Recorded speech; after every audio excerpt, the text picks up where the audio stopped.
Name is Arizona, reporting for duty this wonderful Wednesday afternoon. And of course, there's a lot to talk about today. We look at the Super Eagles of Nigeria. 20 players, make that 21 now, have arrived in camp in Portugal, Faro, particularly for the two friendly games expected later this week.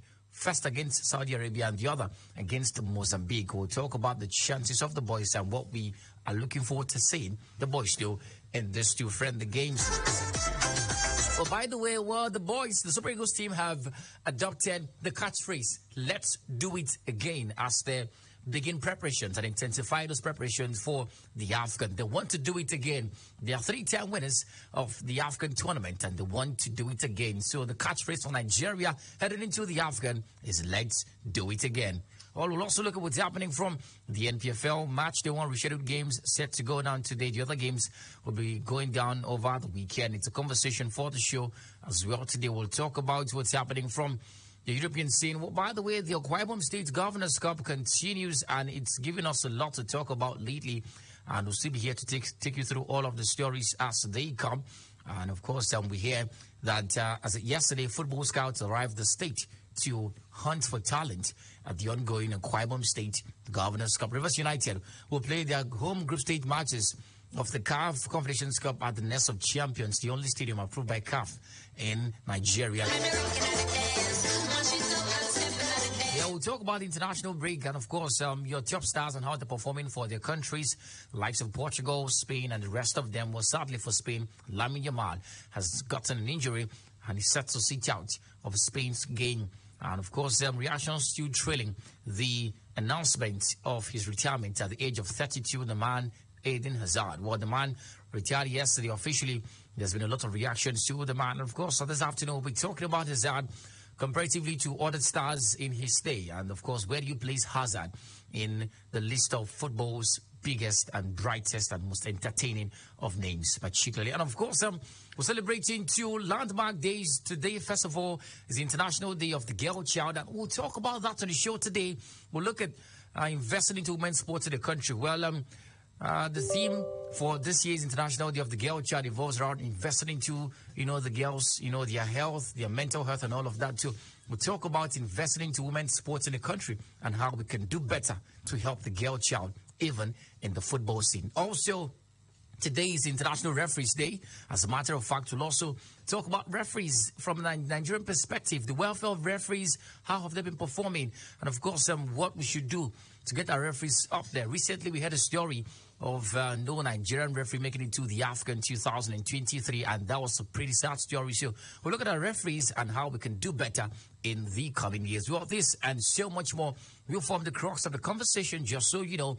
Of course, we'll be here to take your calls as much as possible. 090-2223-1011.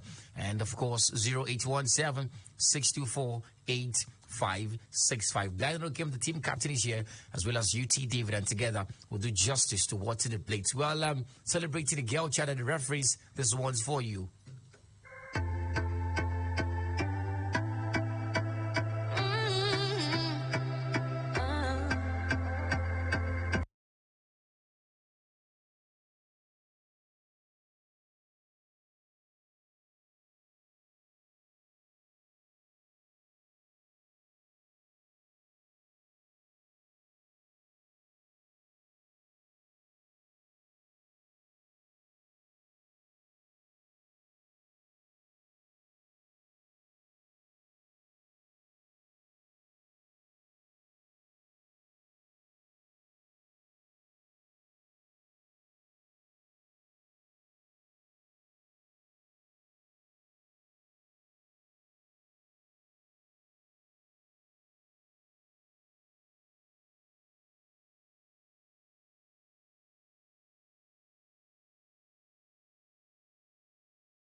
The show starts right now. Of course, the football fans attack live on Planet Radio 101.1 FM. We'll start with the Akwa Ibom State Governors Cup. The games have been going down There was some dramatic scenes at the Uyo Township Stadium earlier today. The game involving Ibesikwa Sultan versus Uran local government. I heard Ibesikwa were leading until some point. Uran came back and got the victory. But the Ibesikwa fans were the most vociferous and all of that. But UT, take us through the games today at the Kwabam State Governors Cup. Ika earlier today played against Ikono. So it ended Ikono 2. While Ika nothing. That's Ikono got the better of Ika by 2 goals to nothing. We also had Ibionu Ibom playing against Etinan. It was Etinan who defeated Ibionu Ibom by 1 goal to nothing. Ibesikbo played out a 1-0 draw with Udwan. While was it 1-0 draw? Yeah, 1-0 really? draw. Yeah, wow, with Udwan. While okay, I think Udwan got the better of Ibesikbo. Yes, it wasn't a 1-0 draw. It was 3-2. 3-2. Yes. 3-2. Ibesikwa Sultan defeated Urwan defeated Ibesikwa Sultan by 3 goals to 2, while Oroganam defeated Ukanafon by 1 goal to nothing. Ibron got the better of Ona by 2 goals to 1. Those are the games we've actually seen so far today. You're right, well, the Akwa State Governors Cup is a story, and of course, it's been going down since. We'll look at the table and how things are shaping up for you, the different local government areas. So far, so good. But by the way, later today by 4 p.m., will Tikot take on a back, and that should be one very tough game because of the pedigree of both local government areas, as a matter of fact, and the popularity of both as well. And of course, we'll also see Urefong take on Bo. By 3 p.m., the game has started already at the Kids Township Stadium, and that's the story. The referees that we should have talked to, of course, are officiating these games, and it's a fine thing. Well, we'll look at the table in the course of the week. All right, so we'll started the conversation right now from the Nigerian Premier Football League. 2 rescheduled games, match day 1 games built for today, and of course, Rivers United will take on Remo Stars. Particularly, it's one of those games that. We'll be looking out for Rivers United against Remo Stars tomorrow, rather. And, of course, Aimba taking on Bender Insurance. Well, just an overview of your thoughts on the game, particularly, first of all, Rivers United lost their match day 2 game, which was their first game of the season. They lost to Niger Tornadoes by 1-0. Not the finest of results for the Pride of Rivers, who have the past 2 seasons considerably been Nigeria's best sides at the CAF competitions. Aimba, by the way, lost to Gombe United as well. They play Bender Insurance later tomorrow as well. 1 match day, 1 rescheduled games. Top. Yeah, big games, I must say. Especially many would think it's early days in a Nigerian Premier Football League, but those games are big games. We're looking forward to Remo Stars going away from home and taking on Rivers United. That's a big one for me now. And you look at antecedents of both sides. Last season how to perform. I think Remo got the better of Rivers United at the Super 6 competition, finally finishing second in the league. Rivers third and thereabout, and Ayimba winning it. So it's early big contest for some of the powerhouses when it has to do with Nigerian football. And I'm looking forward to that game tomorrow. Big one there. I think the Riverside will be looking forward to a stemming authority in the very first game for them at home, and it would make sense after losing to Niger Tornadoes. But we're moving forward and we're looking at what Remo could do. I was listening to Remo coach talk this afternoon, or rather yesterday, not this afternoon. Yesterday I was talking to him. He says he wants to win the league. Let's see how they get to do it. And the first port of call is against Rivers United. All right, that's the story. Well, following the adjustment of the NPFL match, the 3 fixtures, the midweek match involving Bender Insurance and Plateau United has been rescheduled to hold on Saturday, October 14, 2023. The Benin Arsenal. Well, according to the league management circular, the match earlier scheduled to hold today, which is now expected to hold on Saturday at the Samuel Gumudia Stadium by 4 p.m. Nigerian time. And of course, that's the story. Bendel and Plateau have met twice last season, with the former picking 4 points out of 6 available in the 2-leg fixture.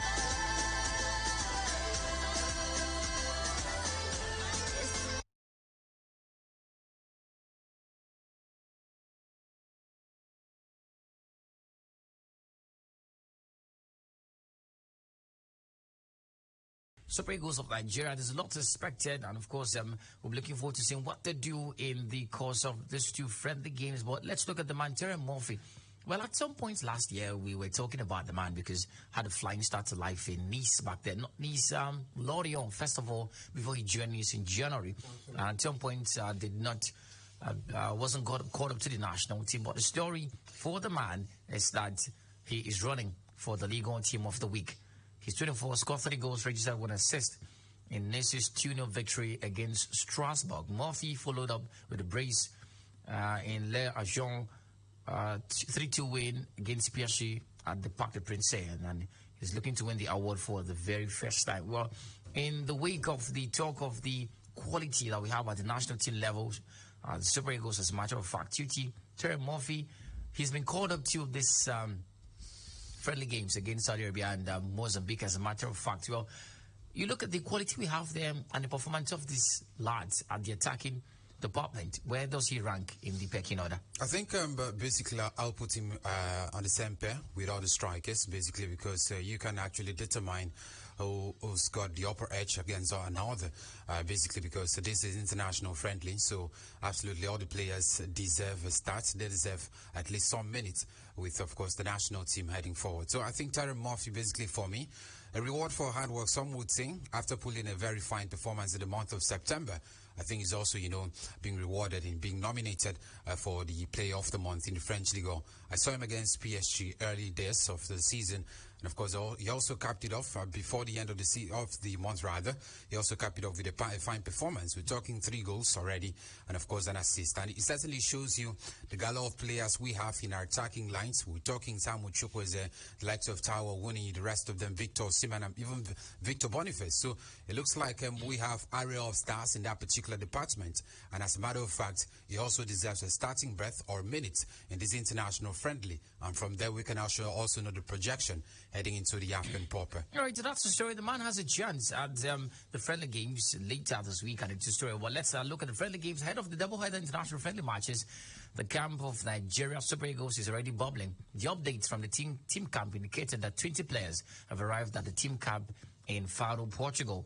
And, of course, Napoli striker Victor Osimhen, Fulham duo of Alex Iwobi, Calvin Bassey, Wilfred Didi are among the early birds. The likes of Kelechi Iheanacho, Frank Onyeka, the man from Atespor, of course, have arrived as well. And Maduka Okoye has also touched down in camp. Well, it's good to see the man return to national team football. UT, remember, at some point, we talked about the man battling with, mental health issues. He was being threatened by football fans in the country because of his not-so-palatable performances. But Maduka Okoye at the national team, a second chance for him, right? Absolutely, a second chance for him. And I think he's also out to, redeem himself as, the reason why he was actually called up to the national team. He didn't really have a good time the last time we saw him in a Nigerian jersey. And this is just a fresh start, basically, for him.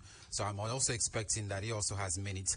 And, of course, also he also shows us what he can actually do returning to the national team. I think it's been a long time. And then some would say level of fresh breath after taking some time out from the national team. But basically, you look at the gala of players we have, it looks like the goalkeeping department is still questionable. So we're not yet certain who is the number one choice moving forward. So returning to the side, some would say an addition to the side as well. I don't know if I'm sure, but Blyden, I think you've been one person that has always talked in the defense of Maduka Okoye as a goalkeeper, and as a matter of fact. But his performance is quite questionable over time, and he has a chance in these 2 games. You think he has what it takes to redeem himself? By the way, went to Watford. Things never worked out for the man. Went to Italy, as a matter of fact. So it's not been even a stable story for him at club level. So, well, what are the chances of this man getting some stability at the national team level? Well, I think the fresh life moving to Denise, always difficult, especially when you're playing in English Premier League or English Championship, especially lots of sentiment around English coaches, and especially when you're having your own struggle. And that has been a story of Maduka Okoye. But on the other hand, I've always told Nigerians he made one mistake and he was criticized for it at the Nations Cup. We've seen Francis Uzoho also made lots of mistakes. Nigeria couldn't qualify for the World Cup because of the mistake he made, and no one has crucified him. And it goes back, just as we had with Harry Maguire, lots of threats on social media, and this man went through that. It was quite difficult, resisted coming to the national team. But I think it's a fresh life for him coming to the national team and joining. I do not know why he was drafted in, because the first list that came out, he wasn't part of that list, and then he's drafted in. But it makes sense from that angle. A fresh air for him. Let's see what he gets to do. If you have opportunity to play any of those games, it's a friendly game. It gives them different goalkeepers opportunity. You can make some quality subs in there, and I'd love to see Maduka Okoye on the post to bring competition to the rest of the goalkeepers. I think he's got talent and he's got great future. No, but it's funny. The NFF has not dropped a reason for his shock invitation all of a sudden. And I do not know who's omitted because we have Adebayo Adeleye, Ojo Lauruleke, and Francis Uzoho. Yeah. So we're yet to know who has been dropped and why he's been called up. Yeah, Francis Uzoho is the only keeper right now. And of course, the likes of Ojo Lauruleke and Adebayo Adeleye are still being expected to. Maduka joins as well. Maybe he's joining just to trim with the squad and all of that. But it's a thing. We'll get a clear picture in the course. There will be something flying just to train with the squad. Yeah, it happens. From Italy to Portugal. No, it happens just to trim with the national team. I think in the coming days we'll get to know more. Yeah, I think so as well. Well, here's the thing that shocked me as well. Nigeria has adopted the catchphrase, "Let's do it again," as their battle cry towards winning the 4th Africa Cup of Nations trophy in Ivory Coast early next year. The proposition was tabled and unanimously endorsed before that game against Sao Tome and Principe, if you remember, Akwa Ibom State, Nigeria.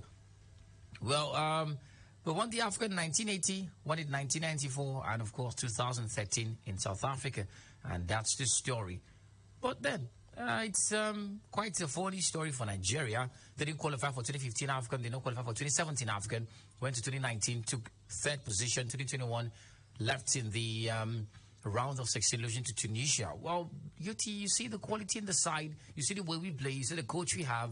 What are our chances at doing it again? I think the chances are, quite large in terms of percentage for Coach Jose Peseiro. But at this point in time, it looks like the pressure is also surmounting as well, because you look at the quality of players in the Super Eagles camp, and of course their giant strides with their respective club sides. Much is also expected that they come back here to the national team and do quite well in terms of competing favorably with the best on the continent of Africa to win the title. The last time we did that was in 2013.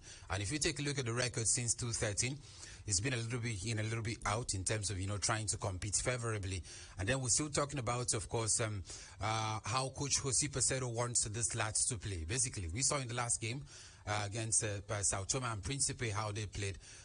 Opted for 2 strikers up front. We're still yet to know or determine whether or not he will go in with that particular tactics as well. So I think the greatest problem of Coach Jose Peseiro at this time is just about, trying to, get this boys to play the way he wants to play, and then we can actually talk about results. But if you talk about the quality of players we have, I think that players deserve to win the African title. And when the results are now coming up, if certainly the result will not come up in the first 2 games, then that's where the pressure comes in.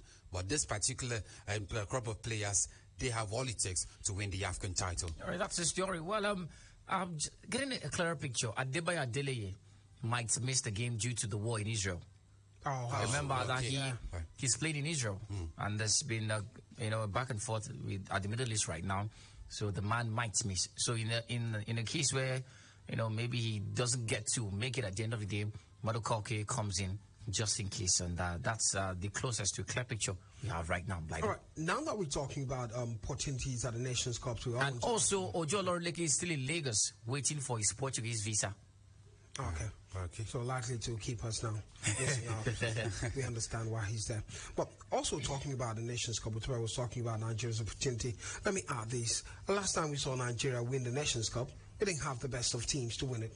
It shows that there's always capacity for Nigeria to do the best they have if they have the right system. The last Nations Cup they participated for me, the biggest problem was the coach, Oscar Guavon, because they still had the materials, exception of Victor Osimhen who missed that competition. Beyond that, also looking at Morocco for me at this competition, the draws will be out tomorrow, and I'm looking forward to what the draws would be at Ivory Coast. But the biggest concern for me would be Morocco. Everyone is talking top about Morocco based on their performance at the World Cup, but this is the African Nations Cup. If there's a team that is underachievers at the African Nations Cup, it's Morocco. The last time they won it, it wasn't a full-blown competition. It was just short-sighted competition, and I think it was in Rwanda then, 1976 thereabout. So Morocco's just won it once in their lifetime, and that's concerning. Let's see what gets to moving forward. With the performance at the World Cup, they would not want to go below that level. Well, it's the African Nations Cup, and Nigeria's performed quite well at the World Cup sometimes, and those years not been able to also win it. Is that conversation? We've seen many teams, even Cameroon, perform quite well at the World Cup, and come back to Nations Cup is a different ball game. At the Nations Cup, most teams, big teams, seem to be at the same pair. There's no gap, because if you want to say Morocco is too good compared to Senegal, I'll tell you no, they're not too good compared to Senegal.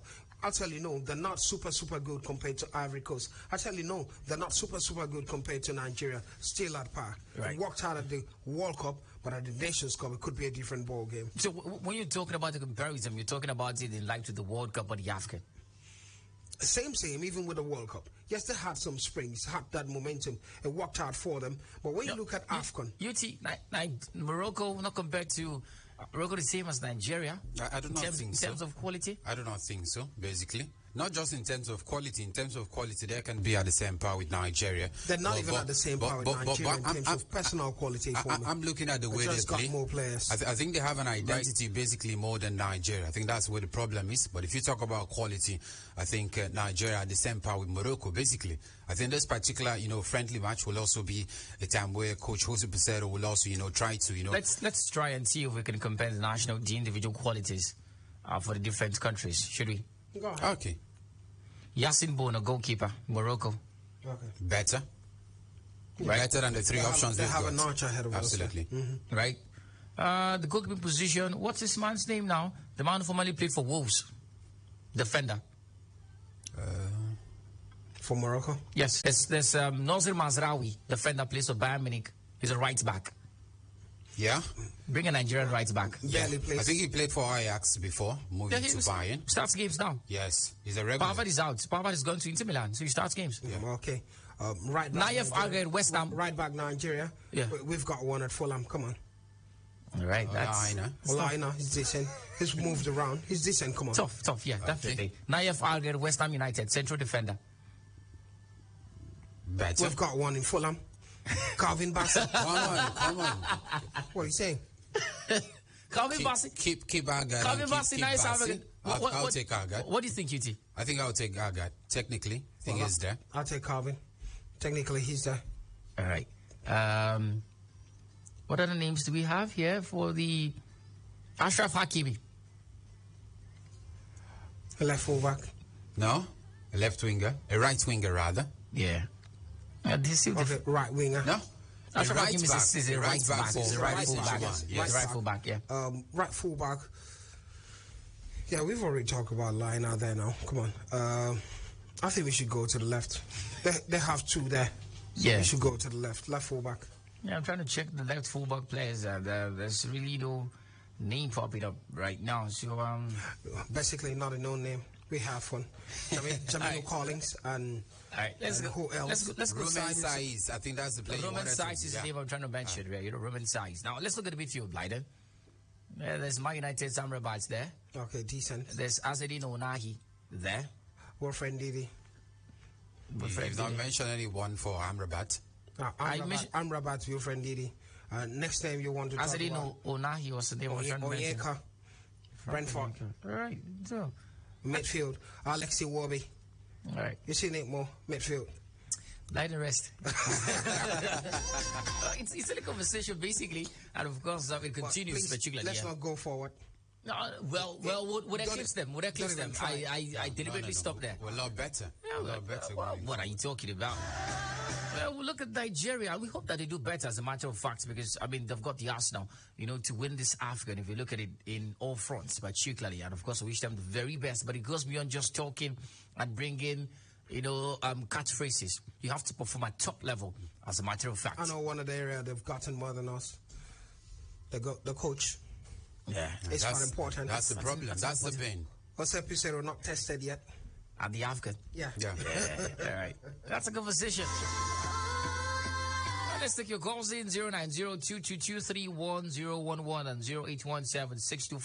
0817-624-8565. What are the chances of Nigeria winning the Afghan? Looking at the other teams in the competition. By the way, the draws will go down tomorrow, and we'll get to see who plays against Nigeria at the Afghan. But of course, looking at what we have, the quality we have in the team, the coach we have, and other countries, Senegal, Morocco, Ivory Coast, and the rest of them, what's Nigeria's chance to winning the AFCON next year. Good afternoon, the Sports Messiah. Welcome. I want to ask Blyden a question. Ask him, he's listening to you. Yeah, it can be dominant Sports Messiah. Blyden, speaking of the forward that you said you have and the midfielders, as you mentioned, sorry to say this, what if we lose? What would be the difference? I didn't get what you said. What if we lose? Yeah, what if we lose? What's going to be different? It's for the football. Because I back to the record, this Saudi Arabia, you can remember vividly, they defeated Argentina 2-1 in World Cup stage. Nobody see that coming. Nobody could believe. Likes of Di Maria, all of them were there. Messi, Enzo, plenty of them, and the good keeper Martinez, all of them were there. And we come to think of it, they lose. So if the same thing happens to us, is there any way we can put it, or maybe accept the defeat, or for the near game, or would it say near game, or would it say the normal losing game? Thank you, sir. No, he's talking about the friendly. Yeah, the friendly games. Okay. If we lose. Well, it's football, but not good for Nigeria if we lose. That's basically it. I see that friendly personally as a preparatory tournament. The coach trying to neat in things, moving towards the Nations Cup and the qualifiers for the World Cup. So basically, that's what friendly is all about, moving forward. And it's the same thing for Saudi Arabia. They're preparing for the Asian Cup that's coming up this January, and it's that conversation. So you can win, you can lose. The most important thing is, are you looking at your mistakes? Are you correcting it? Are you shaping up the team? Good afternoon. Welcome to the show, football fan. Good afternoon, Mary. Welcome, Godwin. Yes, sir. Yes, very specially. Good afternoon, Blyden.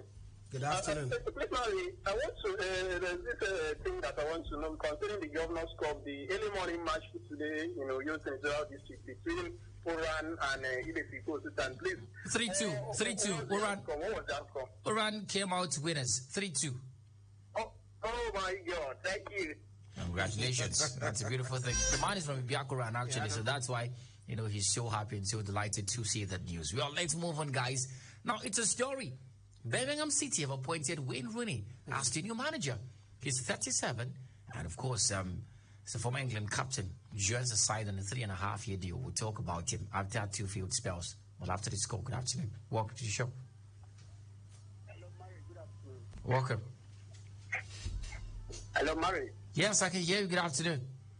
Victor calling. Welcome, Victor. How's that part of marriage? No problem, it's fine. How is Cross River State? 8 miles. It's fine. All right, just called to ask about the Quaibo.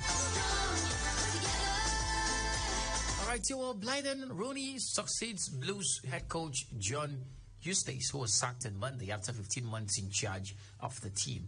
Well, that's not even the story. Now, let's look at Wayne Rooney, UT. He's been in charge of 2 clubs before now. Derby County, little here, little there. He was sacked at the end of the day. And recently was with DC United. And, so far, so good. I'll start with you. Rooney's time as a coach, as a manager. What do you make of it? Not so impressed, basically. Not so impressed. I remember the first season Derby. I think he did well by, making them to the playoffs. Took them to the playoffs, and of course they stayed in the championship. The second season didn't pan out well for them, after they were, of course, being charged of entering administration. And at some point, he had to sponsor the team travels for away games. And at that time, we got them relegated. So he stepped down, went to the United States with DC United. Didn't have the best of time. If you look at the games played, and of course, the amount of games he lost, I think it's quite bigger than the amount of games he won. And that basically shows you that Wayne Rooney is still learning the ropes as well as a manager.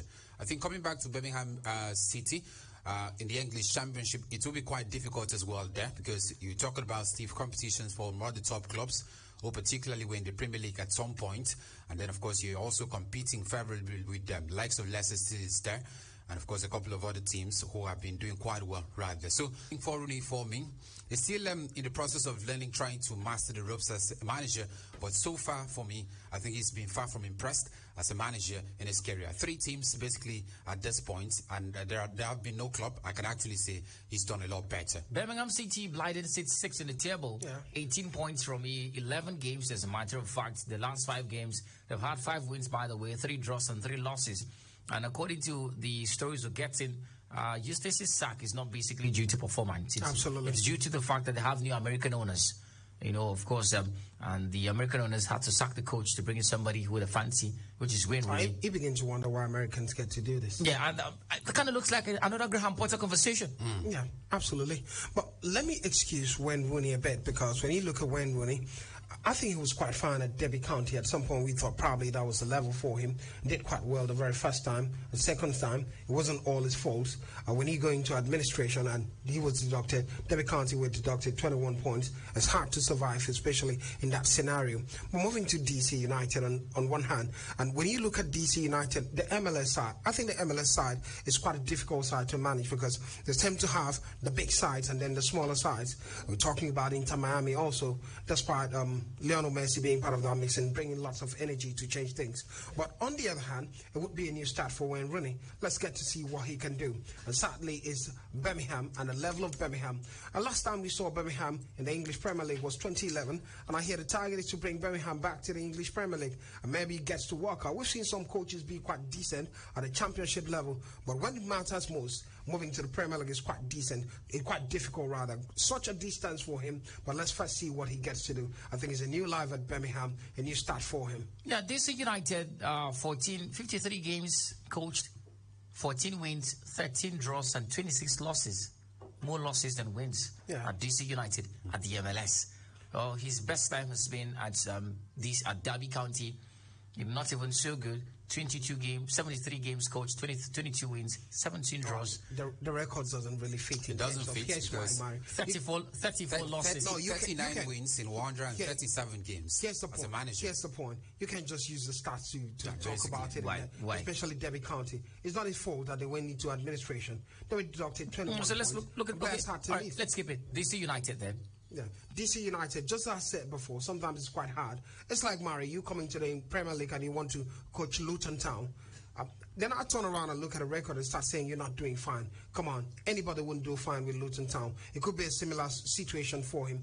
I don't want to use DC United to coach him, because life in America can be quite difficult. Right. I mean, to judge him. I want to see a fresh start for him. Then we'll begin to see Wayne Rooney in the limelight and understand if he's a good coach or not. But I think he's got a good future moving forward. We hear the likes of Ashley Cole joins him. Yeah, Ashley Cole joins him, yeah. So that should John also be O'Shea an too extra being part of that advantage. mix. Yeah, basically. I think the only former goalkeeper that keeping is a goalkeeper coach who's been part of that system with Birmingham for a while and is still staying. 09022231011 and 0817-624-8565. UT, you take us to Facebook in a moment or two from now, but still looking at all the stories. Blyden, this is for you because you like youngsters. Okay. Lamine Yamal is his name. The man has been injured and is set to miss Barca's games for this particular international break. And it's a story. Now, the injury crisis is just one story, but the second story is Barca's young stars lately. Yeah. Ansu Fati came in a lot of promise, a lot of potential. The new Messi got the jersey number 10 and he was seen as an ex-Ballon d'Or winner for Barca. Right now he's at Brighton on loan. Similar like Pedri. Things turned out differently for these stars. These young stars, rather, at the end of the day. And of course, this is another youngster, Lamine Yamal. I mean, he's now getting all of the youngest records. Youngest to score, youngest to start in your wards, youngest to get injured as well. Yeah, as a matter of fact. So it means that there's a problem at Barca when it has to do with managing young talent. I think it's a pressure because you get to expose this young talent too early. When you play the game and you mature a bit in the game, you try to also protect yourself. Youngsters want to impress. They're putting lots of energy. We're talking about Pedri, talking about Gavi, talking about this Yamal guy, Lamine Yamal. Look at how many games he's played immediately when he was drafted into the first team side. And you begin to be concerning for him. And sometimes the pressure that they put on these young players, because Barca are not really buying big players now. Either players are coming on loan or they're trying to get some shift out of those deals, but they're depending on the youngsters and looking forward to the future. I think it's all about the pressure. The game comes with injury, but youngsters are finding it difficult to really stay long without getting injured because they have to put their legs, they have to put in a lot of effort, and the pressure gets even higher. What's the place of the coach in how youngsters have turned out at Barca recently? I think in this case, Xavi. I think it's about managing these youngsters. I said it here in the morning because you can expect that these youngsters has a very teenage age. Lamine Yamal is just 16 years, so you don't expect he plays 90 minutes every single game. there is, of course, a probability of him getting injured every single time. Yeah. And that has been the case for him. Yes, we know he's a young prospect and he has quality to, of course, play for Barca and the Spanish national team. But then it's about managing them at a very young age, because if they keep playing every single now and then, 90 minutes every single game, they are prone to injuries, and that has just been the fact. I think under the other managers' tutelage before we had the introduction of Xavi, I think we saw Gavi, the likes of Sergio Dest, and of course Pedri being managed well. They didn't play every single time out. They played when it matters most, and we've seen them rather, right, up to limelight. So the same case should also go for the man Lamine Yamal. If he wants to be protected, if he wants to play a lot better, he should, of course, the gaffer rather, should, of course, try to manage the game time he has in order to curtail these injuries. I quite understand the manager, because sometimes it's quite difficult at Barca at this point. They're not signing players. They're not bringing players. You look at Barca, a team with quality, at least 2 quality players in each position. Absolutely. At that position, there's Rafinha too. Yeah. Right? Ferran Torres can't play there. In and around the scene as well. So why does it have to be Lamine Yamal every single game? Well, the team gets to be structured that way. That's the way I'm saying it. Yeah. Yes, he can manage. That's what we're saying. Even better. But these players bring something different, and that's why he's relying on them. We'll see what happens from there. Let's look at the live feed and take comments from there. Yubi Akang says, John Terry steps up to be Chelsea goalkeeper after petty check, and Kudicini picked up injuries versus Reading. Terry kept a clean sheet in Chelsea, won 1-0. October 2023. Former Blue Olivier Giroud steps up to be AC Milan's goalkeeper after Mike Maignan is out. Sent off, rather. Giroud keeps a clean sheet and AC Milan win 1-0. But players play for Chelsea. Yinka Latona says, you guys are great. The analysis is top-notch. I need that your capo. Nice outfit. Well, thank you very much. Well, for the cap, you have to pay for the cap. As a matter of fact, I bought it with money.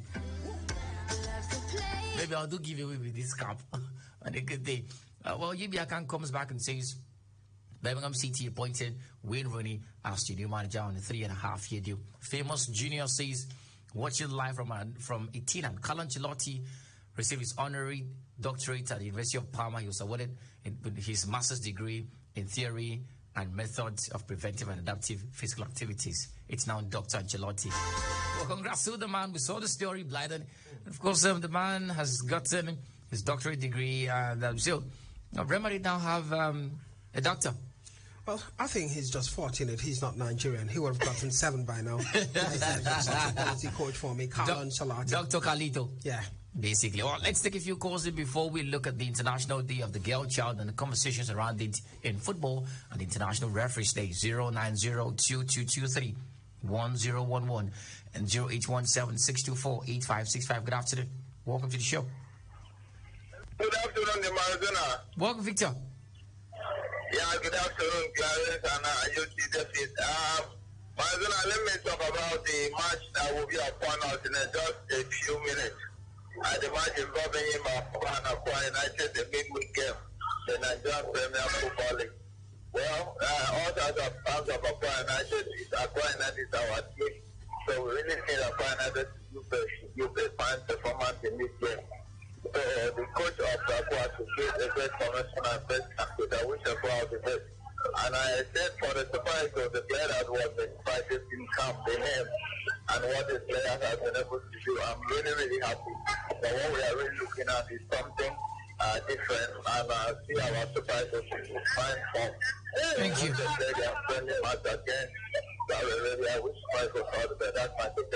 Thank you so much, Victor, for talking to us this afternoon. 090-2223-1011 and 0817-624-8565.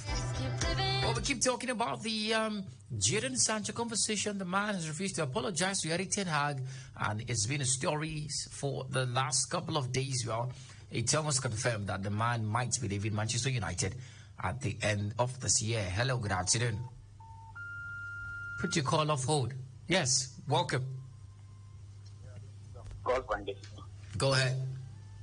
Please, I want to know when Rivers United will return to you. The exact date. Thank you. The exact date. All right, that's your concern. That's interesting. We'll look at the date for the CAF Confederations Cup, and of course, what we're expecting. We'll talk about that in the coming days. Well, Blyden, let's talk about the days and, of course, what we're commemorating today. First of all, start with the International Referees Day 2023. It's a story. Now, this makes sense because recently, in the last couple of years, referees in Nigeria have not been in the news for the right reasons, for a myriad of issues, from, hooliganism, suffering from hooliganism, to match manipulation, to suspension, to very crazy calls, to lack of proper training, to not being selected for top continental competitions. That's why this day is important, because we have to talk about referees. They've been a huge part of the game. Yeah. Imagine a game without referees. It'll be chaotic, right? It's going to be a bedlam, as a matter of fact. But let's see if we can handle these issues one after the other. Referees in the country recently sadly could not get into the AFCON. No single one referee from Nigeria could get into the AFCON 2023, and we talked about it. But on the whole, Blyden, refereeing in the country, plus or minus, what do you make of it? Well, married to the International Referees Day, first of all, let me start with global referees' perspective. I think everyone understands that officiating is a key part of that game, and referees now have been quite impressed with the fact that referees, officiating has been seen as a professional part of the sport now. Before now, it was all about people who were doing other things and then drafted into officiate games, even at English Premier League level, but it's all changed now. So it's more like a career now. People are looking forward to it, and quite impressive when I remember big referees like Italian Colina getting to retire and get all the encomiums for being such an exceptional iconic figure in the sport. But back home in Nigeria, I think the biggest problems of officiating and being a referee has not been caused by the referee. It's been caused by the system. One of the reasons why Nigerian referees have not made it to CAF competitions has been how we brand our football, how we brand our league. Because you turn around it everywhere on social media, the impression we have is that referees are not good enough. When you actually look at it, it's not the referees that are not good enough. The fans in Nigeria are not good enough because they always demand to win at home. They're always part of the hooliganism system that's happened. They put the referee in a difficult position. The former system they were running in the country when it has to do with a league, which the referees were being paid by home teams. Concerning, you don't expect, they say who pays the piper determines the tune, isn't it? Yes. And that's the concern. That was a concern. But I'm happy things are beginning to change, because before the referees were not safe, and they are beginning to serve. And a whole lot to the Bengal-led MPFL board. He's done a marvelous job in that regard, and we're looking forward to see the best of referees coming. Another part of it would be welfare, because, come on, things are very hard. So when you are, as a referee, you're being taken care of, we expect the referees to do well. So I couldn't just demand from the referees, why are you not in CAF competition? Because the system wasn't giving the referees enough. But I think we've got quality referees in the country, and we're looking forward to what they get to do even further moving forward. Well, UT particularly, what do we do to get ourselves to that point where we're being considered for, top competitions like the AFCON, like the Chan tournament, like the CAF Champions League, the CAF Confederations Cup? What do we need to do?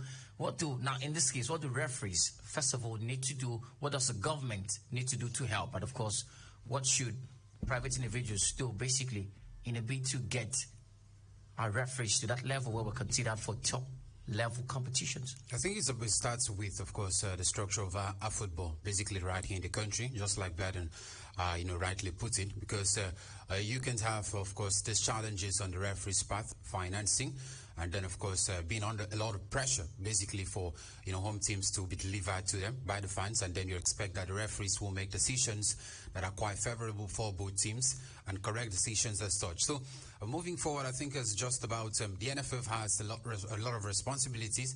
We also have the Referees Council. They also have a responsibility in that case as well. Because over time, we've always talked about courses for referees. We've not really seen it right here in the Nigerian Premier Football League. I mean, how many times have we really heard about, referees going to courses ahead of the new season? It happens in standard climes, but we do not see it right here, which is another problem.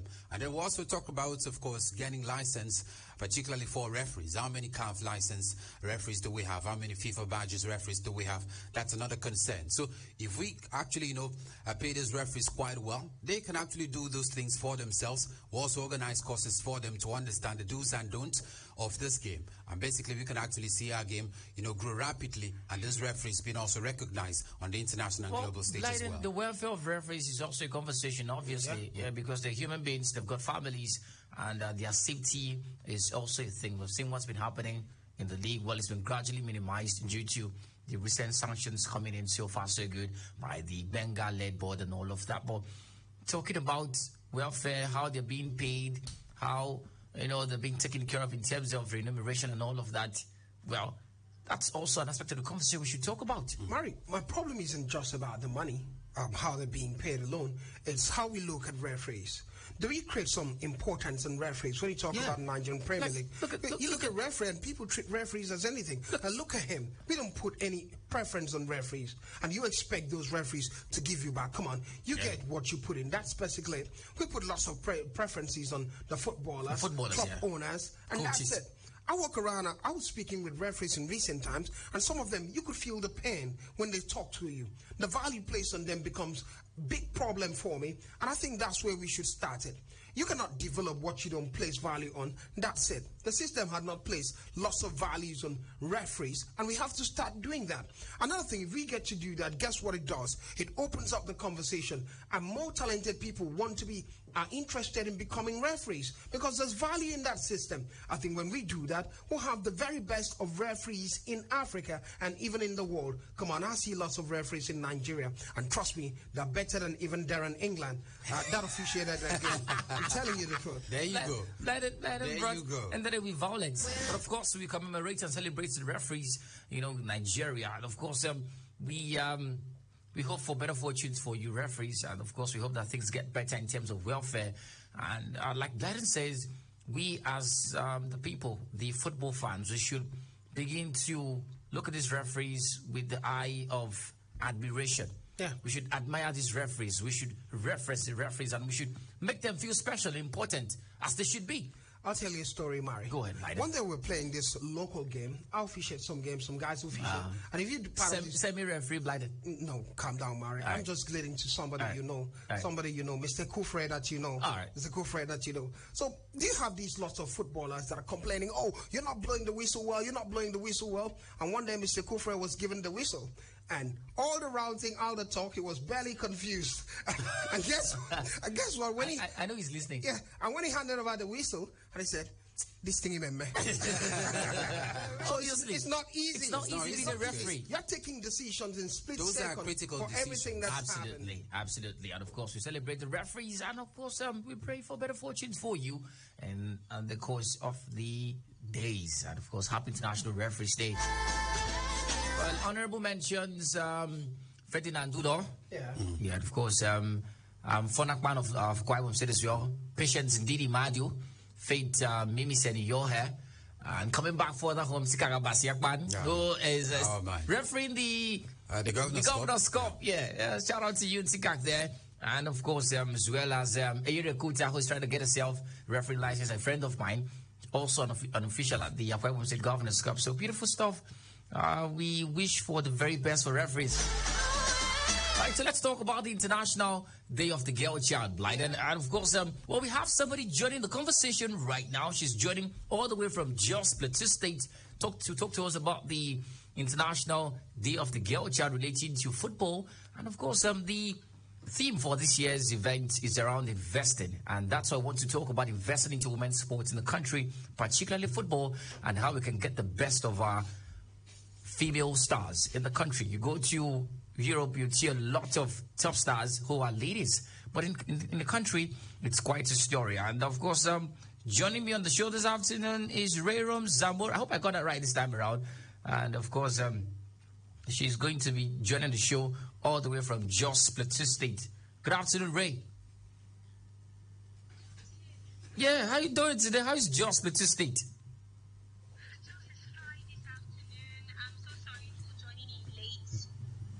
All right. Okay, so let's start. First of all, the International Day of the Girl Child relating to football.